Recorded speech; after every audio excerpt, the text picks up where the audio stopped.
Merci Ali. Je tiens à m'excuser parce que moi je le suis sur Internet, sur Facebook notamment, et, la plume francophone. Je sais que depuis que Nabil Fares est décédé, Ali n'a pas arrêté, une seule journée d'écrire, d'intervenir. Il est sollicité partout. Il vient de rentrer d'Alger où il a participé au Salon du Livre d'Alger.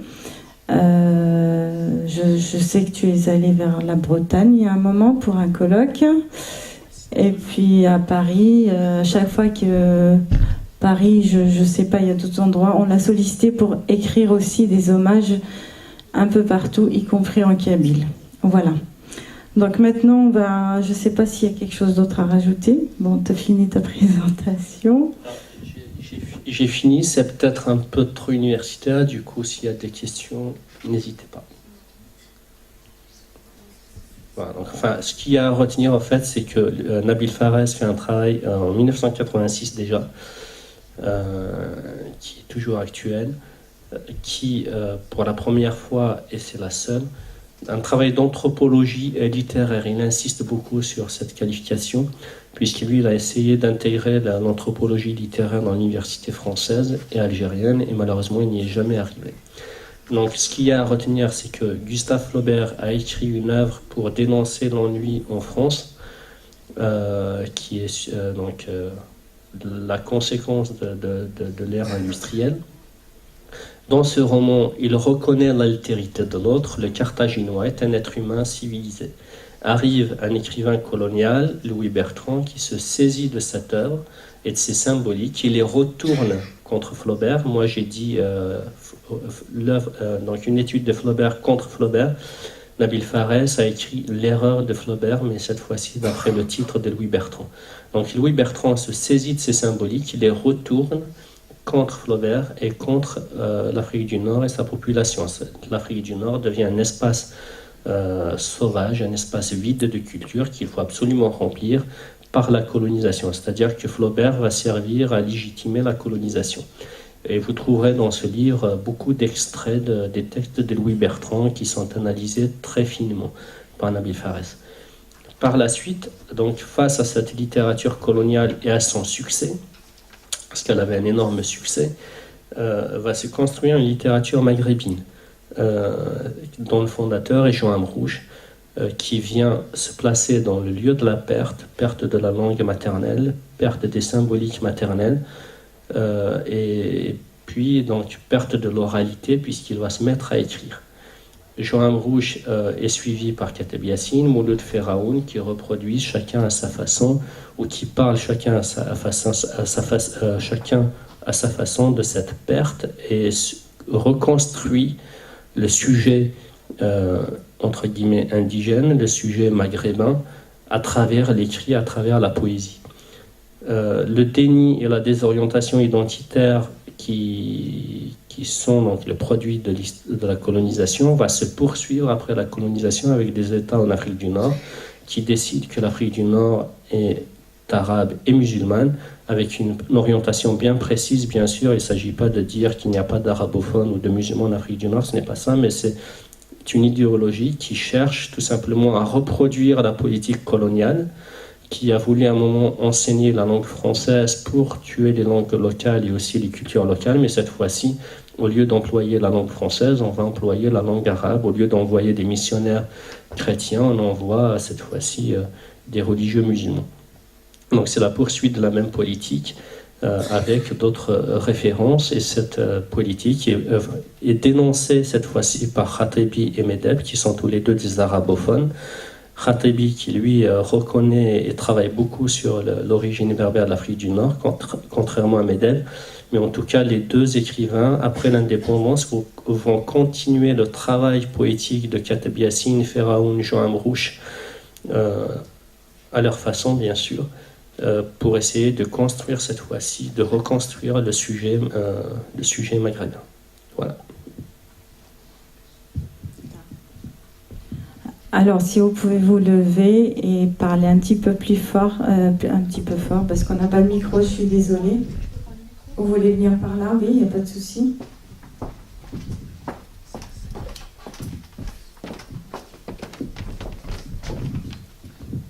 Oui, je tiens à intervenir parce que j'avais rencontré, c'était pas un intime, mais je l'ai rencontré à plusieurs occasions, et notamment lors d'une rencontre qui avait en fait été organisée par Sophie de Mijola, qui est psychanalyste, qui est l'une des responsables du 4e groupe, et qui en fait avait organisé cette rencontre pour faire un état des lieux de la psychanalyse au Maghreb. Alors, de ce fait, je suis un petit peu gênée par ce que je viens d'entendre. Alors, est-ce que c'est lié au fait que le film n'est pas fini et que, effectivement, peut-être que le montage va montrer d'autres facettes de Nabil Fares, mais parce que ce que j'ai entendu, et dans le film et aussi dans la présentation, c'est qu'il y aurait quelque chose du côté de la nostalgie, du côté d'un nationalisme, oui, la nostalgie lorsqu'il réévoque les choses de son enfance. En tout cas, il n'y a pas de développement qui permet de partir ailleurs que des origines.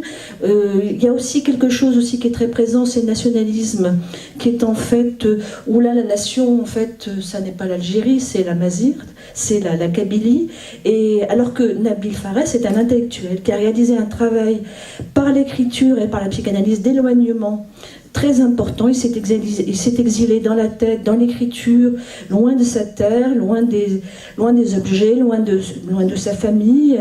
C'est ce qui a aussi fait cet éloignement, c'est ce qui lui a permis justement de rencontrer le sujet en soi dont vous parlez, mais qui n'est pas le sujet, enfin en tout cas tel que vous l'entendez, c'était pas Nabil Fares, c'était une langue universelle, c'était une langue. Il a défendu la langue amazigh parce que c'est une attaque contre une minorité, c'est une attaque de symbole.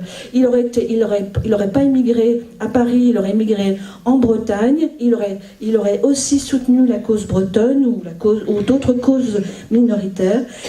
Dans le discours en tout cas de Nabil Fares ou d'un psychanalyste qui a réalisé un travail d'éloignement, il n'y a pas de séduction, pas de soumission à l'autre, pas de passivité. Quand il parle du féminin, c'est pas un féminin qui est compris comme étant une femme, ça se réduit pas à ça, c'est le féminin qui est compris chez tous les êtres humains, hommes ou femmes, il s'agit de bisexualité psychique.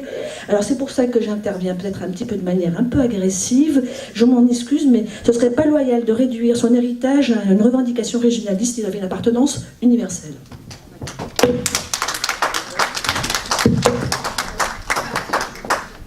Pour le texte femme. Voilà, moi je voudrais simplement dire ah oui, dites. Qu'on a mis l'accent beaucoup sur Mouloud Felhoun. Je suis d'accord, j'aime beaucoup Mouloud Felhoun, mais en fait, je déplore qu'on n'ait pas parlé de Dib, quoi. Alors, parce que oui. Pourquoi Alors, déjà, pourquoi pour vous, la réponse est très simple. À équivalence. Oui, alors, pour vous répondre, la réponse est très simple. Dans son œuvre, c'est de Gustave Flaubert, Louis Bertrand, Albert Camus, Ajoin Amrouche, Mouloud Felhoun, Kateb Yassine et Khatibi et Medel. Donc je ne peux pas parler de Dib puisqu'il n'en parle pas dans son œuvre. Et je sais que je lui ai moi-même posé cette question parce que je suis aussi... je suis avec intérêt élève de Mohamed Dib, je fais partie moi-même des fondateurs de la Société internationale des amis de Mohamed Dib. Il m'a dit qu'il n'a pas intégré parce que Mohamed Dib c'était un peu différent des autres dans la mesure où il avait un regard marxiste à l'époque. Voilà. Donc c'est un peu ce qui fait qu'il a voulu se concentrer sur ses auteurs, il y a une continuité poétique, voilà. Donc c'est pas Nabil Fares aimait beaucoup Mohamed Dib, ils ont été très amis, donc c'est pas un rejet. Oui, voilà. Moi, en vous entendant, du coup, je l'ai vécu un peu comme un rejet. Non. C'est un choix scientifique. Oui, mais on pourrait le croire. Après, on peut aussi dire pourquoi pas Mouloud Mamri. Oui, mais... Pourquoi pas Taous Amrouche, qu'il connaissait beaucoup. Donc, il y avait beaucoup d'écrits. Pour revenir maintenant à ce que vient de dire Madame, enfin, c'est pas du tout agressif. Quand j'ai dit le texte femme, je ne parlais pas de l'exil au féminin, mais de Katabia, de Nejma, et c'est une expression que Nabil Fares emploie dans son livre. Ce n'est pas moi qui invente, mais c'est bien une expression, je l'ai mise entre guillemets, mais à force de dire je cite, je me suis dit, dans certains cas, des citations courtes, j'ai un peu repris, mais c'est bien lui qui l'emploie ici. Pour ce que vous dites sur le régionalisme, etc., Nabil Fares n'a jamais été régionaliste. Et ce n'est pas l'objet de ce que je veux dire. La mazirité, ça appartient à tous les Nord-Africains, qu'ils soient berbérophones, arabophones, francophones. C'est quelque chose qui appartient à tout le monde. En tout cas, c'était sa conception et c'est la mienne aussi. D'ailleurs, si vous lisez la 4e de couverture, on l'a écrite ensemble, il a insisté pour qu'on ajoute un moment, donc un passage qui s'adresse à tous les intellectuels maghrébins, nord-africains, qu'ils soient arabophones, berbérophones ou francophones, donc un passage dans lequel il les interpelle, il les appelle à se saisir de cette question de la mazirité et à la traiter, à ne pas la laisser au kabyle, entre guillemets, mais à ce que tout le monde s'en saisisse. Alors, cette restitution pourrait se manifester par la tendance des intellectuels, tous les intellectuels maghrébins, à intégrer cette question identitaire dans leurs réflexions, sans l'esquiver parce qu'elle serait explosive et parce qu'elle les mettrait face à la longue marche qu'ils ont à faire pour aller jusqu'à eux-mêmes.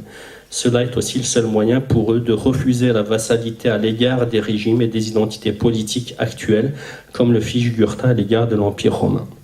Voilà. Donc je n'ai jamais voulu dire, loin de moi, réduire Nabil Fares à une région, et j'ai insisté dans ma lecture à la fin de la première partie pour dire que Nabil Fares s'est beaucoup intéressé pas seulement aux problématiques algériennes, mais aussi à la Shoah notamment. Il a beaucoup écrit dessus. Il nous a laissé un livre qui traite énormément de cette question. J'espère qu'il sera publié très, très, très rapidement. Sur les langues maintenant, quand je dis qu'il défend la mazirité, il la défend parce que pour lui c'est une question qui pose problème en Afrique du Nord, un peu aussi en France, et pour lui elle mérite d'être traitée. On ne peut pas la négliger tout simplement parce qu'en disant il faut que l'Afrique du Nord reconnaisse son histoire et son identité amazigh amène des réactions parfois violentes, des accusations complètement injustifiées, c'est-à-dire qu'on serait indépendantiste, séparatiste ou je ne sais quoi, ou parfois même Hizb français. Donc cette question est pour lui importante, elle l'a été encore plus, et j'insiste dessus à la divulgation de la dernière constitution algérienne, et je l'ai dit et j'insiste dessus, amazirité ne figurait pas dans le titre initial, c'était Maghreb et étrangeté, donc il travaille sur l'étymologie du mot Maghreb, qui en arabe veut dire Occident et veut dire aussi, le gharib veut dire étranger. Et à la divulgation de cette constitution, il a ajouté amazirité, il a ajouté aussi le dernier paragraphe que je vous ai lu. Maintenant sur l'universalité. Alors, tout dépend du sens que vous voulez employer, que vous voulez donner à ce mot. Je me souviens d'une discussion que j'ai eue avec lui, et il disait qu'il détestait ce mot d'universel et d'universalité parce qu'aujourd'hui, universel veut dire effacement des différences, effacement des appartenances identitaires. Donc il le détestait. Je ne pense pas que Nabil Fares aurait dit « je suis un écrivain universel ». En tout cas, je vous le dis, mais on en a parlé, il disait